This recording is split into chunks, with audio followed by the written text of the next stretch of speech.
అమ్మా నీ కలలే నా కంటి పాపలైనవని, నీ ప్రాణం పణం పెట్టి నాకు పురుడు పోశావని, నీ నెత్తుటి ముద్దయే నా అందమైన దేహమని, బిడ్డ బతుకు దీపానికి తల్లి పాలె చమురని. దేవుడు కంటే చాలా గొప్పవారు మన తల్లిదండ్రులు. ఎందుకంటే దేవుడు మనకు సంతోషాన్ని బాధను ఈ రెండూ ఇస్తాడు.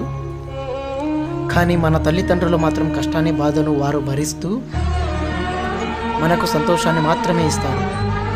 మన తల్లిదండ్రులు వెలుగుతున్న కొవ్వొత్తి లాంటి వాళ్ళు. వారు కరుగుతూ మనకు వెలుతురుని ఇస్తారు. దయచేసి తల్లిదండ్రులను ఎవరు దూరం పెట్టొద్దు, వారికి ప్రేమను పంచుతాం. ఈ వీడియో పైన ఉన్న మా అమ్మ నాన్నకు అంకితం. Please subscribe my YouTube channel.